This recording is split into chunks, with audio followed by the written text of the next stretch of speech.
drafteado en 1993, Jerome Bettis tuvo una exitosa carrera en la NFL.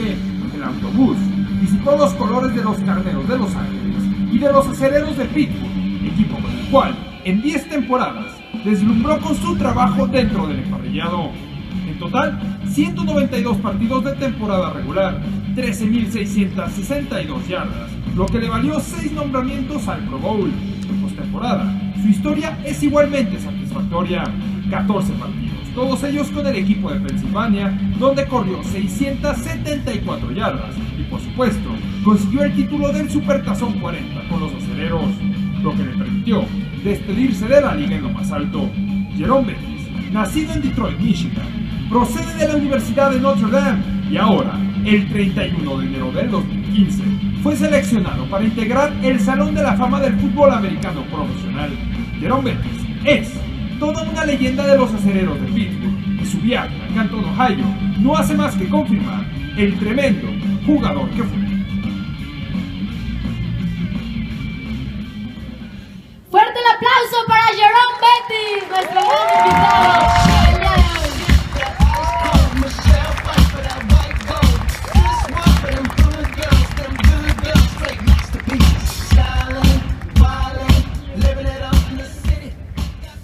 Wow, Jerome, you're living a dream right now.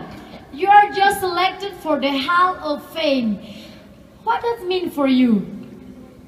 It means that my career was such that I'm recognized with little under 300 men of the greatest football players that have ever played the game. And I'm now in that category. That's a very, very special honor and something that I don't take lightly.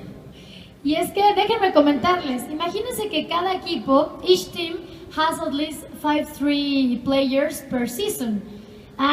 Y son menos de 300 los jugadores afortunados durante toda la historia en formar parte del Hall of Fame.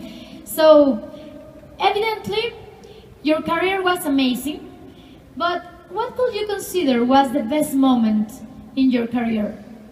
Well, outside of being recognized for the Hall of Fame, I would have to say it was winning the Super Bowl in my hometown of Detroit, Michigan. That's where I'm born and raised, and to win a championship where I was born, where my family got a chance to see me, and that was my final game.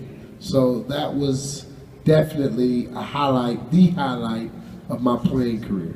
It's what you deserve for an amazing career. But I remember that one season before you win the Super Bowl, you decide to retire. And you say, no, that is going to be the last one. And then Ben Roethlisberger, if I am not wrong, told you that he promised you that you are going to win a Super Bowl, that he needs you and he asked you to stay one more season. And you say, what do you say? Actually, it was, we had just lost in the AFC Championship game to the New England Patriots, who, of course, won the Super Bowl this year. And I was on the sideline crying, and he was on the sideline crying. And after the game was over, he kind of put his hand around me and said, please give me one more chance to get you to the Super Bowl. He said, if you stay, I promise I will get you there. And Ben was a man of his word. During that playoff run the next year, he gave me the football after every game. And he told me, I promised you I'd get you there. And after we won the Super Bowl, he gave me the game ball and said, I promised you we would win it. And that was great. Wow. It's absolutely amazing to hear that, and it's probably the destiny who made you take the decision to stay one more longer season. But for you, what do you think is the most important thing for a player? Well, for me, I think the most important thing for a player is so much now the game is about money. I think the game should be about love. You should love the game, because if you love the game, then it's not work. Then you're willing to do whatever you have to do. You're willing to sacrifice. You're willing to commit yourself 100%. So I think right now the game should be about love. And when you watch the game as a fan, when you see players love the game, you recognize that. And then you see other players and you scratch your head and wonder, why is this guy not, as good as he's been in the past? And I think it's love. Some players love the game, and then some players enjoy the game for personal reasons, and I don't think that's the right way to play.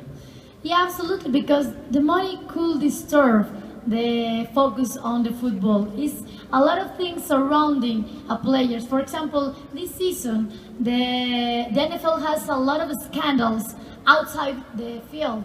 What do you think about that? Because you inspire the life for the kids and everything, and suddenly what you hear about NFL could be a scandal.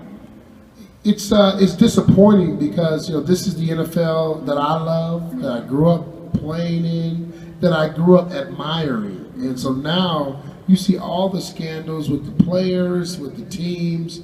I think it's one that we need to get back to basics. I think the commissioner has to do a better job of enforcing a climate that this is not going to be tolerated from player, from coach, or from team. Yeah. And I think if you get that type of climate going, I think then you have more success overall. And that the global understanding of what football is not stained by all these controversies. I think it's bringing the game down, and the commissioner has to do more to combat that. Absolutely, and we are waiting for that, that's for sure. But can we talk about the last Sunday, the Super Bowl day, and the amazing bad decision taken in the last play?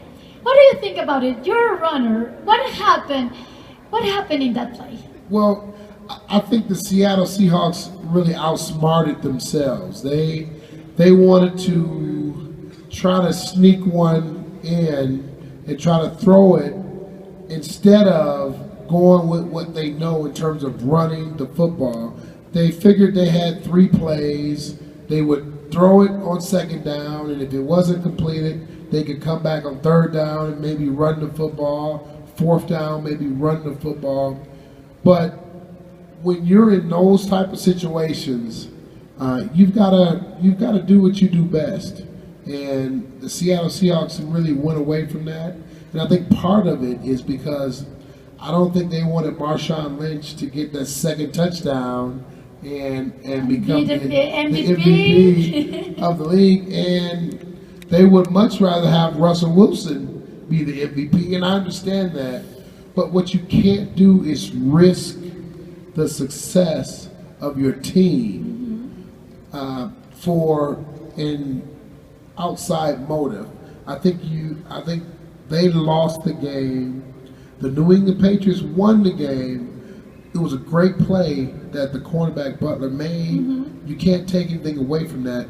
But I think that the game was lost when the decision for the Seattle Seahawks was not to run the football. Absolutely, and everybody is shocking and say, they do the amazing play, they throw the pass, an amazing catch with 4 rebounds and everything, and suddenly it's so close.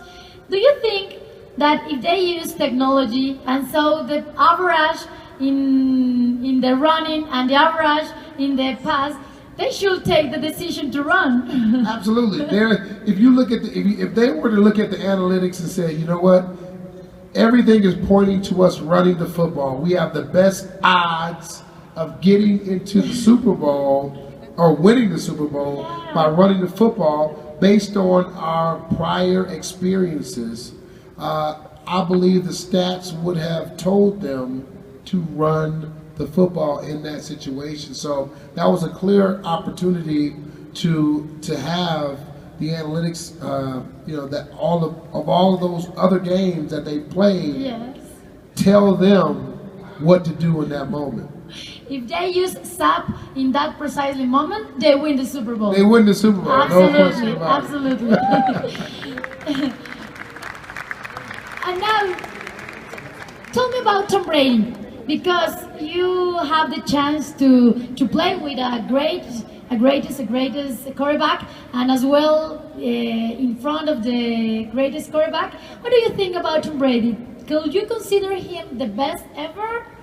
Tom Brady is definitely one of the best ever. No question about it. I don't know if you consider him the best ever, but you gotta put him in that conversation. Yeah. Because he's proven time and time again that he can get the job done. When they were 10 points down in that football game, I said, boy, this is going to be tough for Tom Brady to get back into this football game against that Seattle defense.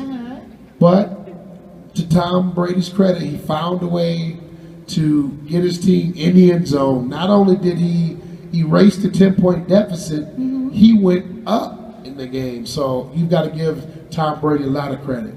Yeah, absolutely. And I think he has a lot of fans around here, isn't it? ¿Tiene muchos fans Tom Brady por aquí? ¿Dónde están? Sí, ya lo vimos. And now tell me about Ben Roethlisberger, because he's so special. He has a really good season, but he make as much passes as ever. But what could is missing in him to be the greatest as he could be? Well, I think with Ben, part of the problem is that offensively they haven't had everything they really needed to have. Le'Veon Bell, the running back now, he's just coming into his own. So if you look at the years before this, there really wasn't much of a presence at the running back position. And every good quarterback needs a good running game. And so Ben didn't have that. So he had to do too much himself. And I think really that offense wasn't built for him to throw the ball 40, 50 times. Okay. So now they've got a good running game. And Ben had an amazing season this year. And I think that's partly because Le'Veon Bell came on and helped him out offensively. So I expect him to have a huge year next year, and I expect to see Pittsburgh in the Super Bowl next year. Wow! It's a good point to see, yes. Go Steelers. And now, how do you think the technology has changed the sports? Because your sport, the NFL, because you saw how they are start to improve the technology, and suddenly everything changed. What is your perception? I think the perception is really technology has helped when teams need to know where they're weak at. Yeah. In particular, so that if there's an area where they're struggling, there's so many percentages and averages. So when you look at it and you pull up a sheet after a game, you know exactly where you struggle. Where we on third down efficiency, we were 35%. Okay, we've got to be in the 50 percentile. So you start to look at the stats and understand where your team needs to get better at. And I think that's a great understanding. Years and years before, you didn't have that luxury. You had to just basically go in and say, okay, well, we lost the game. Why do we lose? Now you can go in and you can actually pinpoint why you lost the game. Hey, in the red zone, we were 40% in the red zone when you got to be 80%. So you can find out where your issues are in the course of a football game by the analytics and looking at the numbers. Do you think that the analytics could help the player to improve his game? I think it will as well. So when you look at a player, let's say a receiver, a receiver can look at his receptions, and you can get an idea of how many drops you had. So maybe 20% of the time, he dropped the ball or he didn't catch the ball. He was targeted a lot more. So as a player, you say, okay, well, I've got to do better catching the football. So now you want to work harder to figure out what you need to do to be a better receiver catching the football. The same as running the football. If I see on 3rd down and 4th down, I'm at 60%, then that's a problem. As a running back, my last year, I think I was in the 80 to 90%, closer to 100% in 4th down. So I knew that I was doing something really good in terms of 3rd and 1, 4th and 1. And those are the things that, as a running back, you can figure out through the analytics. Hey, I need to be a better runner in short yardage situations, or I need to be a better runner on 1st down. You can see what the numbers bear out, and you can give yourself a self-assessment to figure out what you need to do to become a better football player. Do you think the players are ready for that? Because it's kind of complicated when you saw the stats and the analytics and say, everybody is looking that, everybody knows what I'm doing not so good. I can say, it's only a bad day. No, that don't lie. And if you are autocritical, it's great, but could hard for them. Here's the deal.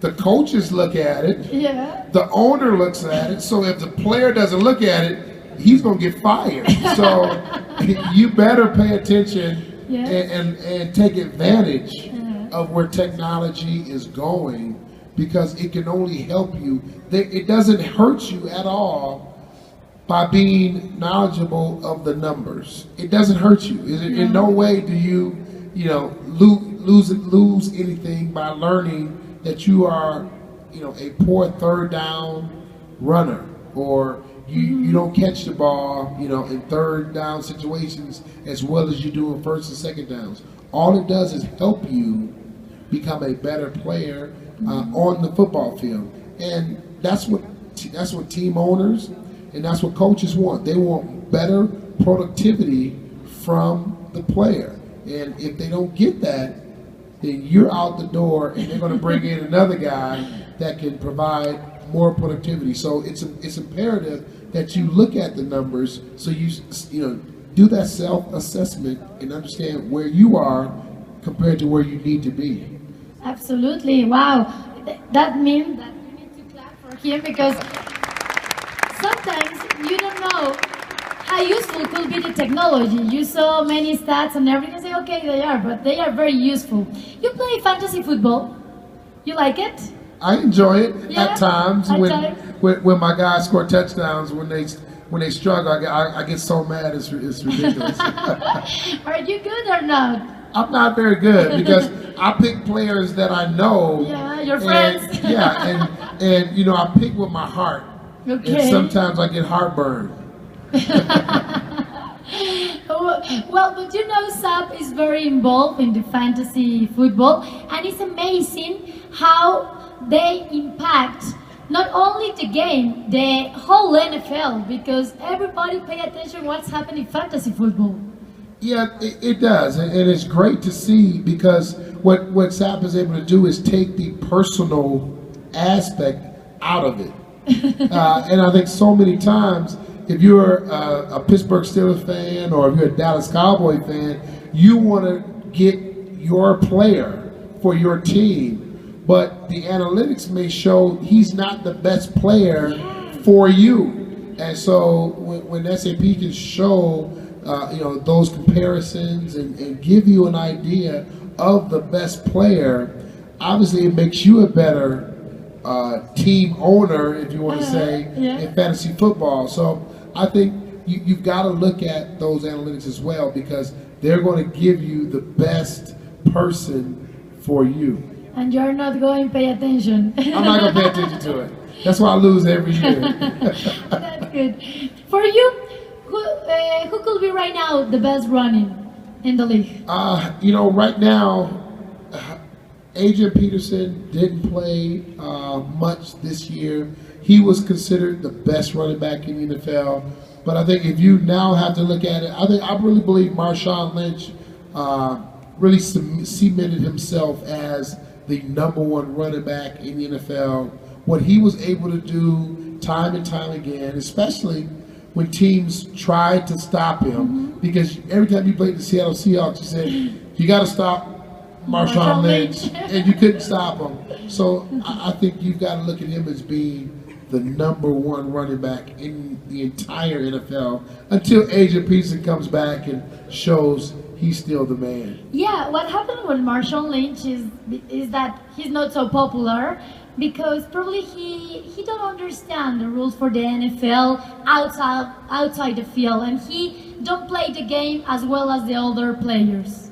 Yeah, he struggles with his communication skills with the media. And I think part of it is him just not wanting to be in front of the media. And it creates a problem because, as you know, the NFL is about communication. Yeah. And they like to give access to players through the media. And when you don't want to talk, you really affect that. So Marshawn Lynch, and it's something that I don't suggest. I really believe he should talk to the media a little bit more, but he chooses not to.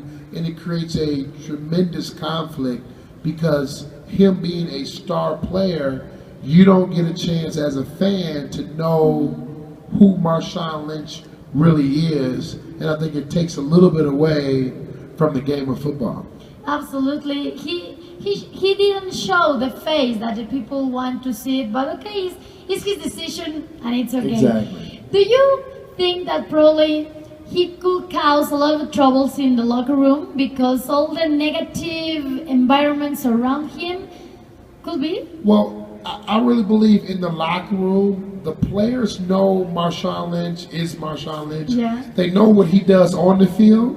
And so as a teammate of his, if I was in that locker room, I would not have a problem with him not talking to the media as long as on Sunday you came and performed, With him. and we can, as a teammate, count on you to do your job, then I wouldn't have a problem. And I don't think there would be any negative issues inside the locker room. I think the problems come in when a player has to talk about another player. So when the media comes to me, I'm your teammate, and they say, well, tell me about him.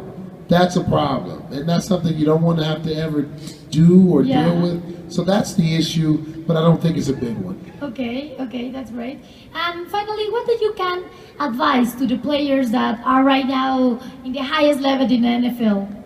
Well, you know, my thing is to understand that this is an incredible game. It's a global game now. Yeah. It's not just a game. You know, it's watched all over the world. And so what you do affects a lot more people than you think. And, you know, when I played the game of football, I didn't really understand that. But now, outside of football, I see how big the impact is. So I would just tell players to understand your impact, your reach is a lot broader than you think. You've got fans down here in Mexico City that you would never imagine that you have. So understand that, but also take advantage of that game. And finally, what do you think about Mexico? You come often. I love to see you here. I love Mexico. It's been incredible. Yeah, absolutely. Thanks for having me. It's always great to come to Mexico. I really appreciate it. And we've got a lot of Steeler fans. So that's great. Absolutely.